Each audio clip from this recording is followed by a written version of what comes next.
G'day guys and welcome back to the JFBS SuperCoach channel. And today what we're going to go through is the West Coast Eagles team review going into the AFL 2026 season for AFL SuperCoach. If you haven't checked out the other 16 videos already, go check them out before pre-season. I don't know, because when this comes out, pre-season starts tomorrow. But today we are talking about the West Coast Eagles. But before, I've seen a lot of buts. Before we get into my opinions on each of these players for this team, we go to Nerds for Life. Which one was December 25th? Cool. We go to Nerds for Life. Look, if you're going to be sick and tired of hearing me talk and explain what he does, but if you haven't found, like if you don't know what I'm talking about, this guy here on Twitter, Nerds for Life, what he does is he gets a bunch like the track watch sources. He puts it into a notes pile here and just publishes it for, me and other people that, follow SuperCoach or AFL Fantasy, which is really nice. So go chuck them a follow. Go chuck a follow for these people as well and other track watchers in the past. We do this every video, so I'm now getting sick and tired of it. But it is always worth it. Don't worry, I'm joking.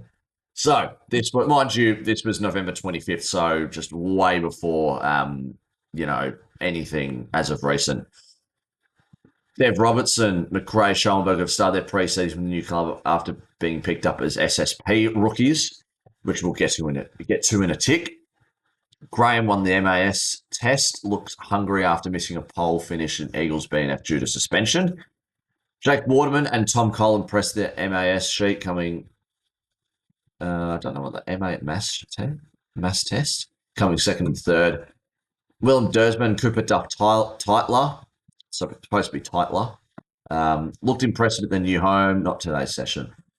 Harley Reid has looked to have put on some size over the summer. Could be an SC pod. So that, mind you, that was in November. Now this was December 10th. We don't have anything as of recent since. Tom McCarthy is set to be bigger in 26. Full AFL preseason looks to be doing wonders for someone who had such an impressive late debut. How annoying was it for Richmond fans like me, who we had he's been in our bloody system for a couple of years and we couldn't pick him up. It's been like that for quite a bit. Like we had Sam Durham for a bit. We had D'Ambrosio as well. They all came from our VFL, and considering we're the ones that see them first, we don't pick up any of them. But that's fine. We shouldn't be complaining. Elliot Yeo is back in full training with main group after an injury plagued 2025 playing midfield. Duff Titler was impressed early, has shown strength in match sim contests despite smaller frame. Oscar Brown's departure, CDT, has put his hand up for early gains, which is nice. Willem Dersma is another who's putting his hand up for an early debut. Took a great grab on the match sim and impressed around the ground too. Can find the footy. Josh Lindsay is also showing a lot of promise early on. Very clean disposals. Harley Reid looks poised to take his game to the next level in 26. Fitter, stronger, more focused. Allen could be trialled on the wing this year, which is interesting. Jimby didn't take part in last week's match sim, but I'm not sure about the recent one. Baker played halfback previous match sim, and Bailey Williams in the rehab group. So that is Nerds for Life for you. Go chuck them a follow, like I said. But now it is my opinion on these players. So ignore the captain and vice captain. So we've got Tom McCarthy. 9% of people are going with Tom McCarthy. It was reported that he has played a bit of inside mid, which from an actual footy point of view, that's not a bad idea for him. I don't mind experimenting, but you've also got to remember that he's going up against West Coast Eagles midfielders as well. I forgot who gave the example. I watched their video and I'm really sorry I can't remember, but someone else in the SuperCoach community had a really good point. If you see that someone is dominating the forwards or the back line or the midfield, then you genuinely know that they'll be easy targets for players to do well against. So, for example, Sam Darcy when he did his when the Bulldogs did their match sim. Sorry, I'm just stuttering so much. When Sam Darcy scored about 7 or 8 goals in their match sim against the Dogs' defence, people were going, "Oh my god, we should get him," but really, we should be looking at, okay, well, who's playing the Dogs early? Who's got a good enough midfield to compete with that Bulldogs midfield, and has got a good key forward or two to potentially have a pod captain there. Could score 6 goals and have a day out. So just put that into perspective when you're choosing some of these guys. Is that just remember that they are playing against their own team. There's a seniors team, there's an A's team and a B's team. So just remember that. And that being said, with McCarthy, he was great last year. Don't get me wrong, but it doesn't. I just think he'll just be an easy tag. Not that teams are going to be necessarily tagging, West Coast players, but it could be a Tom McCarthy and it could be a Harley Reid as my two that you'd think that would get tagged the most. I don't like that 9% have gone with him. I don't know. You're gonna have to tell me your reasons why you're going with McCarthy, because you might know something I don't, but hopefully it works out for them. The other thing as well is that I don't see him being in my top 6 defenders. To be fair, we heard about Jordan Clark getting injured yesterday, the day I'm recording this, so not very good news. He's in my team, which is shit. So I'm gonna have to change it. And Tom McCarthy, unfortunately, is probably not going to be in consideration. Liam Baker, don't I miss you at Richmond? Just going to go out on a very early limb and say that, no, just don't go for him. He's not going to be in your top 6. He's not going to push the needle to be averaging more. His floor's pretty bad as well, and I don't think his ceiling's high. So that 91.7 average is pretty, I don't know. That's where it's at for him. Ryan Marich, look, there's a reason why Baker, Marich, Duggan and Cole have 0%. But the reason why you wouldn't go for him is because he doesn't have DPP status as well. But also, he was at 250K, something like that last year, and he just boosted, taking all the kickouts when McGovern was injured. So, and then they pushed him up wing. He lost a bit of money. Now he's priced at 460K. So, look, once again, wouldn't go for him. Duggan, no. Cole, no. Jinby, 1% have gone with Jinby. I'm questioning why, because on an AFL list, you're kind of going, well, you have two in your course back 6. You have 2 key defenders for your against your 2 key forwards. So 2 tall defenders, your 2 halfbacks, a third one that can play lockdown defending and halfback, and then you have a third tall / lock. And that's what Jimby's kind of becoming as a role. He is doing that kind of halfback lockdown, but I prefer him so much more as like a lockdown defender. And I feel like that's what he can do, which means I don't see him really averaging more than a 70. So I just wouldn't go for him. Tyler Young, so moved from Richmond to West Coast. If you want my opinions, I don't really mind because we have too many key defenders, and the whole Jacob Blight thing, I get frustrated when people talk about, why did we get rid of Blight? He was like AFL, worthy. And I'm like, well, sure, but you've got to remember a few other guys. Anyways, that's Richmond for you. Tyler Young's going to be very quick. No, don't go with him. Josh Lindsay, so 122K for him. How do I feel about it? Well, I've got him in my team, and it sounds like he's doing really good. I'm going to wait for pre-season if they do line him up off halfback, which would be nice. I know a lot of people have him. How many people do have him? 46% of the community has him, including myself. So it kind of shows you that, there is some faith going into him into the season. So midfield, this is going to be fairly quick, unfortunately. Graham is going to be the same with Baker. He doesn't push the needle. He doesn't really push the needle to, average more. He's not going to be in your top 8. There's a reason why 0% have gone with him.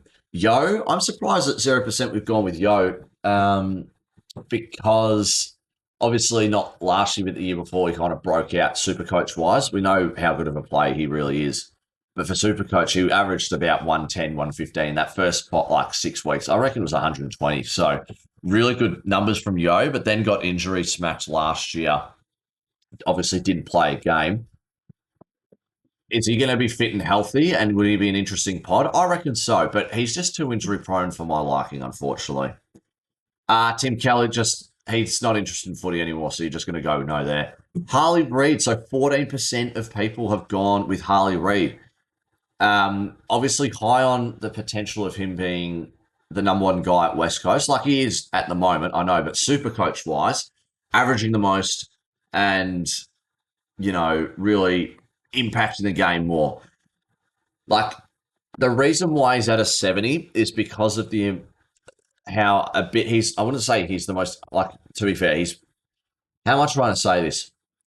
He unfortunately is the most undisciplined player ever. Not ever, sorry, in the game right now. But if he can change that, then it's not bad. You could probably see this average going up to an 80 just by that alone. But then you've got to realise that he'll be the number one guy that people will be tagging. He'll love that challenge, but I don't think the SuperCoach score is going to like those numbers or that challenge either. So I'm going to stay away from him. It's not a bad idea to go with. You're paying you're 8K away from Hayden Young. You're at a similar price with Harvey Langford now that Jack Viney's gone down for the whole year. So I just don't know. I'm not too sure with Harley Reid, unfortunately. Clay Hall, Elijah Hewitt's interesting. Clay Hall just put a line through his name. Hutchison, Dewar, Hoff, I put a line through them. Hewitt, how many people have got Hewitt?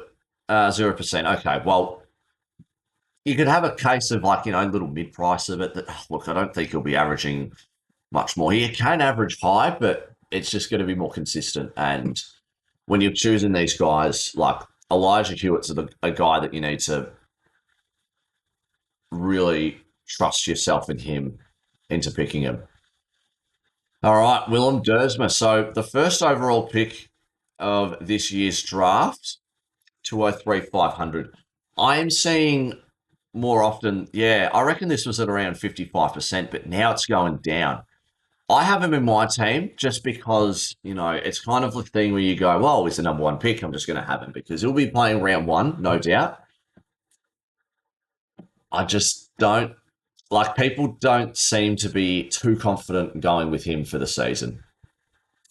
I'm not too sure why. I'd love to be told why people are not going with him. I understand that he is 200K, and you could be probably saving quite a bit more money going with some mid-pricer rookies who might average the same, if not more. There you go, banking 50K. But look, I've just got him in there for now. I still need to reshuffle my team once I finish this video and the Western Bulldogs team review because I have not had my full team in a very long time. So just mind you that I don't know what my team is going to be looking like after talking about some of these players. Harry Schoenberg, 119K, 6% have got him. I've heard some good things from the West Coast camp with him, potentially doing some CBA action, if not some wing, wouldn't be too bad. I just don't know how many, is he in their best 23? Hopefully he is. Hopefully. All right, Matty Flynn, going to the Rucks. Matty Flynn, 447K. You're going to put a line across his name and Bailey Williams as well. They're not going to average enough, in my opinion, so I wouldn't go for them. Cooper Duff Titler, 17% have gone with him. I originally, when I first made the team picker, I was like, yep, let's just get as many rookies in. And Duff Titler was there. I did want him at Richmond, but at the same time, I kind of knew that we weren't going to get him. But I'm also super, super happy about our picks this year anyways. So with Duff Titler, they've mentioned that he's going to be having a low tog. I was a West Coast coach, that he's going to be having a bit lower tog. At round one, so the early stages of round one, early tog, low tog, but also playing up forwards, kind of replacing Oscar Allen. It's not going to make you money, unfortunately. I reckon he'll be stuck at about 250K, and you're going, why do I still have this bum on my team? Not that he is a bum, but he'll get better. And then, I mean, you save 120K, I guess, if you're downgrading him to a rookie, but you could be saving, or you could be, if it was a different guy, because he's a DPP, you'd probably have him as a forward here. You could save 70K and you've got Leo Lombard, for example, who's probably guaranteed to score more points than Duff Tytler. Best 23 and on the wing. Whereas I think he's going to struggle, and Lombard will have a higher tog than Tytler. So just be mindful of that. I'm going to stay away from Duff Tytler personally. All right, forwards. So we've got Jake Waterman. This is going to be very quick, I'll be honest. Jake Waterman, Jamie Cripps, Tyler Brockman. Oh my God, how do you say this? What's his first? Oh, Jack Williams. That's right. Archer Reed, Matty Owies. You're putting a line across their names. Finn McRae and Dev Robertson. So I really like these two. I've got Dev Robertson in my team. 55 and 42% owned. These guys have been in the AFL system for a few years now. And it seems like they might actually get a game. So shout out to them, because they will probably save quite a few like the 55, 42% of the people that have got them in their sides. I've got Dev Robertson. I'm not too sure I've got McRae, but I think Robertson, there's a reason why 30% people haven't like Robertson over McRae is because he is, I think, more likely to get a game at this current stage. But if McRae is more likely to get a game than Robertson, then I'm sure that percentage will change to McRae instead of Dev Rob. And then I've got Starswitch down here. I don't know why I've got him down there, but I was talking about like guys under 300K. Can Starcevic kind of, he'll be a leader down back for sure. I think he had an injury scare over the preseason though, so just mind you with that. That's what I heard. Don't tell me if I'm wrong, but I might be just making up shit now. But Starcevic, I don't know. He could average more, but look, he's going to make you what? You get to 350K, just under 400. Not worth it. For guys who are going to average the same and a 100K less. So just put that into perspective. Cool. So those are the guys on field. Let's talk about some guys that I haven't talked about yet. Sandy Brock, I'm going to say it's going to be him, Tyler Young. Yeah, so their key defense is going to be very interesting. Harry Edwards, 313K. I'm just going to put a line against those two. Oh, and Joe Shanahan, going to say no, not averaging enough. Rhett Bazzo, love that name. Probably won't get a game over these guys, unfortunately. Hamish Davis might. Tom Gross is interesting. I thought he did all right, the games that I did see him. But look, 196K, you're getting guys cheaper, will average more than 36. I mean, he got sub-affected so bad last year, so hence why he's lower tog and lower percentage, and it rounded out to 196. Just still going to go with no. Noah Long, Luca Grego, and Bo Allen, just going to put a line against their names and go no. I don't see Bo Allen getting a game over those guys at the moment. Barnett, Champion, and Johnston going to say no. Got Newton going to say no. Sam Allen, Williams, and Fred Rodriguez. He might, I don't know, he was projected to be like 30th or something like that, and then got picked up in the, oh God, it's the rookie, is it the rookie draft? Like the AFL national draft, that's the rookie draft where teams just, young guys that weren't picked up, but I don't know. Could he get a game? Potentially. I'm not too sure. They took a punt on him. But yeah. Cool. That's going to do it for me.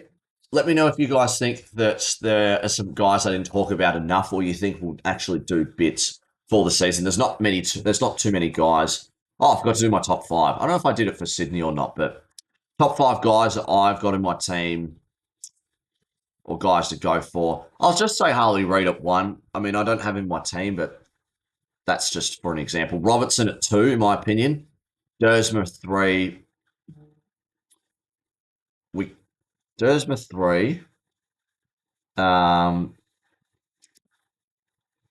McCarthy 4, McRae 5. That's probably my top 5 there, I'll be honest. But yeah, Thanks for tuning in. Hope you guys enjoyed that. Let me know if the guys I didn't talk about enough are doing better than usual, or if there's guys I thought are not going to be too bad, and you don't think they're going to be too good. Who have you got instead of them? Let me know about anything. But yeah, thanks again for tuning in. Hopefully, you guys have a good one, and I'll see you guys next time. Cheers.